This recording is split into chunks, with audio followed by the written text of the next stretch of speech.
Salam aziz vatandaşlar ve devleti kurumunun mihmanları. Bizim şunkü gepleşigimiz Türkmenistan Sovet Sosyalistik Devleti hem de Türkmen halkın düşmanları var. 20. asırın başında biz Sovet Soyuzu'nun 16. Respublikası katarına beyik devlet olduk. Vatanımız güllevesi. Biz feodalizmin karşısına görüşüp komünizme kadam vurduk. Biz başka milletler bilen doğunlukta Sovet Soyuzu adlı duyuşlu paykaslı vatan vurduk.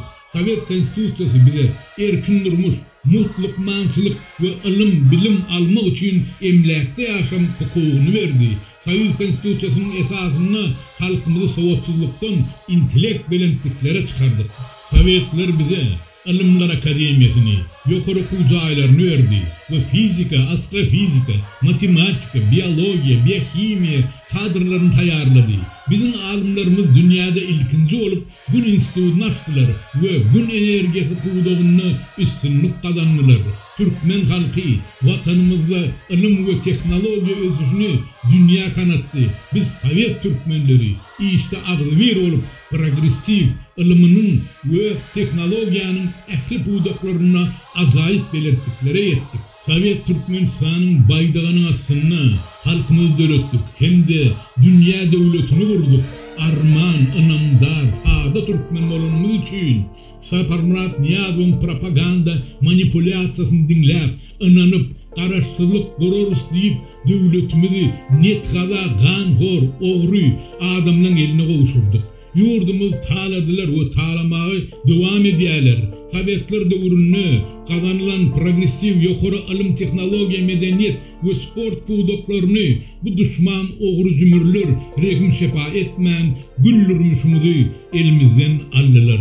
Beyik alimlerimizi, ilimli, bilimli akademiklerimizi, profesörlerimizi vatanı terk etmeye mecbur ettiler.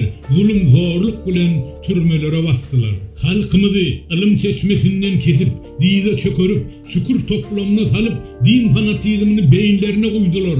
Şimdi 30 yıllık serdara arkada kuvvet dileriz. Haramdan cinayetkar hükümetini sadaka veriyoruz, alkış okuyoruz. Haramzadeler öz celladın elini öpmek olur mu? Nirde kaldı Çingizhan'a, Temirlan'a karşı duran Türkmenler? Ey namartlar, siz kime kulluk ediyeniz? Sizin Türkmen halkın bir parçası değil mi? Utanmayanız mı? Bir namart, değerli siyaset bilen öz halkınızı bedbahtlığa alıp barayanız. Kararsızlık deyip milleti maskara edip davandan soydunuz. Bu kararsızlık devletin huzurunu, keyfini Niyazov bilen Berdimuhamedov'un cinayetkar administrasyası gördü. Kezzaplar milletin kuluğuna minip anamına girdiniz. Arap emirleri yarak yaşarız. Her maskara Mercedes maşin devlet hasabından veririz. Türkmen nevitkar girdicilerin prosentleri halka paylanacaktır. Devlet baylığı halkıntıdır. Her maskara muhtaya verilecektir. Haram ganimler muhtaya anırda dursun. Garip külvemizi yıktınız. Saparmurat Niyazov'un yaşullun maslakatı deyip kezzapçılığım yeter bize. Şu gün içinde Allah'ın emri bilin, yaşullun maslakatı bilin. Halkımız ediliyor, soyuluyor, milletin öy yıkılıyor. Haramdağın adam hukuklarına karşı ediyen cinayetkarçılığını yaşullar siz kollayanır. Ak sakkanlı, saklık arvoklar size yüzleniyorun. Şapak bilen, ehlem bismillah bilen siz bu kezzap Berdimuhamedov'un cinayet işlerini kanunlaştırıyordunuz. Haram kulu sizi ömür sürür. Yaşıl maslahatı bilen kanunları dörettik diyer. Sizin kollamağınızın sayesinde haramda akıllı sırap, özünü zehinlidir ödüp halkı kıynayar. Bu yetmez değerli Suriye devrani, mahtumul zamanına aydıp geçiptir. Namardın her işi veyrandır. Görmeyeniz mi? Yetmez, boş kelle devran sürüye. Sizin kömöğünüz bilen yaşullar satılman. Bir halta un için millet kırana geldi. Vatanımız veyran oldu. Saparmurat Niyazov'un maksadına yetmek için millete çıra ve bindin vaktinde paylap Türkmenistan'ın Milli Bankı'nın düğünü daş attı. Saparmurat Niyazov'un devletten çıkaran halkın pulunun meçveri 10 milyar dolardan aştı. Hanışo bir kanun devletten çıkarılan pullar, Türkmen halkın davan adabına kazanılan pullar, şayatları yok ettiler. Şu pulları değişli dokumentlerde arşivden yetirim oldu. Şu devirler Rus jurnalisti pres konferansiyada Niyazova Töten'in fotoğrafı verdi. Yollaş Niyazov, siz ne için halkın pulunu öz hasabınıza Germanya bankına geçiriyorsunuz? Diyenine men şunki yardıma düşüyor. Kaparatayet aldıra men hiç kime halkın pulunu anılmayanını cevap verdi. Sol zaman ne finans ministri, ne içeri işler, ne KGB, ne de devlet bank müdürü ona karşı çıktı. Sebebi bulan hemmesi göte çattı. Şu neçenli Türkmen halkın kapitali Benelux banklarının hesaplarına Türkmen vasıyın ayalı oğlu kıydı ve aktıklarının firmalarına işlenyer. Niyazov'un aradan çıkanına 14 yıl geçti. Şu yılın devamında kim gözekçilik etti Türkmen halkın Nevit Gaz ve Uglevodorod baylıklarına? Nevit Gaz Ministerliği mi? Ya da Finans Ministerliği mi? Belki İktisadiyet Ministerliğidir. Türkmen halkın tükönüksüz baylığını şagala şam ettiniz. Her devlette halk gözekçilik ministerliği olmalı. Ministerstvo Narodного kontrol ediyor.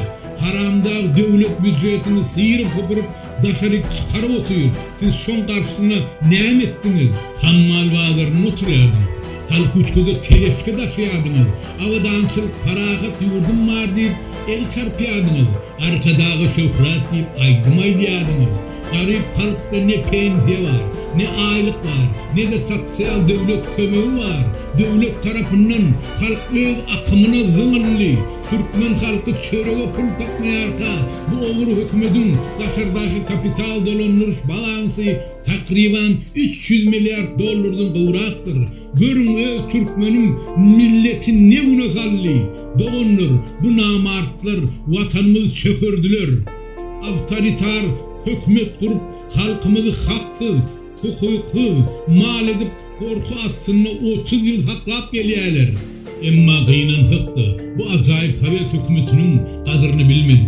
Belki şu başımıza gelen beladan son hükümet saygırmanı öğreniriz.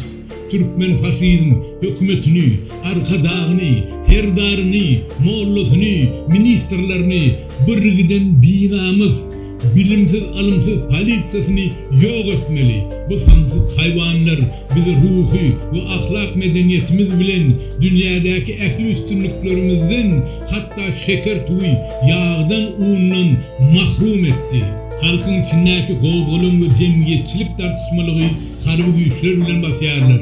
21. asırda namart haramdağın hükümeti fanatizm, fundamentalizm zorluğuna esaslayan feodal diktaturu devletini döretti. Tezi Türkmen hanları, serdarları, haramdağları halkımızı tağladılar. Nevit Gaz'dan gelen girdeciler devletin hasabına gitmeyen gelişiyalı haramdağın tohumunun daşarı yurttaki afşor hasaplarına gidiyor. İktisadi kriz vatanımızı çökürdü. Halkın çörek almaya yağdayı kalmadı. Haram kuluyun hakkına tutulan cellatları öz halkına zulüm edip ağlayarlar. Millet yeday, yine de üstüne gözünün odunu alıp türmelerde yürüdüyorlar. Doğunlar, bu haram tüydü eminlerin sonuna çıkmasak bizim gelecek neslimiz bunun doğmalarının kulu olurlar. Seyredin ya, bu hanlar, baylar, bay batırak zamaniyalı, halkın tursa tepesinden, otursa davanından rüyalar. Menin görgülü Türkmenim, siz yüzlerce yıllar feodalın, handan, baylan, interventlan zulümüne çıdadınız. Bizi hemme taraftan parçaladılar, inni yeter doğunlar. Doğunlar nakakkan yerinde kalmasın, vatançılık ve neşe serişteleri bilen bizim halkımızın ahlakını bozdular. 30 yılın devamında Zafer Murat Niyazov ve Berdimuhamedov'un represiyasından, neşe reformasından, hükümetten ve koronavirüs epidemiyasından kırılan halkı biz genotsit deyip hasap ediyoruz. Şo sebäpden aşağıdaky ýazylan arwaklar tribunal jogapkärçiligine çekilmelidir. Berdimuhammedow, Reşit Meredow, Jadan, Hramow we öňkü we soňky içeri işler ministrleri, howpsuzlyk häkimleri bu ady tutulan namartlar ýurdu daşarky dünýäden ýakdylar we iladyň içinde 4 gram triýegi kanunlaşdyryp giden nesli gyrdylar. Korrupsiýa bilen hökmet adyp müňlerçe biýgüne adamlara ceza berip türmege çüýretdiler. Bu öz halkyna garşy jenaýet dälmi? Koronavirus ýok diýip gyrılan adamlaryň hetdibar hasaby ýok. Bu genotsit dälmi? Şoň üçin jenaýet jogapkärçiligine çekilmegini talap ederiz. Türkmen diktatorunun öz halkyna garşy eden genotsidi Gaaga tribunal tarapyndan çözülmelidir. Bu ogru hökümet altyn asyr diýip neşe kesçilik we millet parasçylyk şagal mesligine başladylar. Eýinin satda halk altyn asyryň biziýürnem görmedi, nämediginem bilmedi. Halk günni dolasa şükür etdi. Bu jenaýatkär hökümetiň öz halkynyň garşysyna eden jenaýatkärliginiň hetdibar hasaby ýokdur. Bular biziň durmuşymyzy weýran etdiler. Dogonlar inni bir çene vardy. Haram olyň Reşit Meredow, Jadanyň we Hramowyň halkyň garşysyna eden hereketleri genotsit prosesidir. Dogonlar watan üçin, ar üçin, namyz üçin, geljegimiz üçin görüşe çykmaly. Beýle oturmak bolmaz. Orta Aziýa milletlerine ýüzlenýär. Sovet döwründe biz dogonlyk respublikalardyk. Özbekler, Kazaklar, Kırgızlar, Täjikler, biz sizin Türkmen dogonlaryňyz, bize gollaw bolun, kömegi gelin, sizin hem tejribeňiz gerekdir. Orta Aziýa diktatorlaryny bilelikde ýok edelim. Täze durmuş sosializm, awadançylyk gurulyň, sizin hem günüňiz bizinkiden gowy däldir. Orta Aziýa döwletleri birleşin, size ýüzlenýär döwletiň polisiýa işgärleri, bu güýç hukuk goraýjy eskerleri. Sizin hem göýe ganyny şu toprakda dökülenler, watan üçin, ar namyz üçin, çağalymyzyň geljegi üçin halkyň tarapyna geçin. Gan dökülmesin, gelin birleşeliň, entegen bir pelle, mundan durmuş bolmaz. Siz hem Türkmen, bu wagşy we halk dönklerini görkezeli. Kara dağdan iyisini sili Türkmenim, raýdaşlygymyz üstünlüğün açarıdır. Ähli Türkmenler birleşin, jenaýat hökümetini agdarmak üçin, ünsvereniň üçin. Sag bolun, men Mikhail Nordman, dewamyna garaşyn.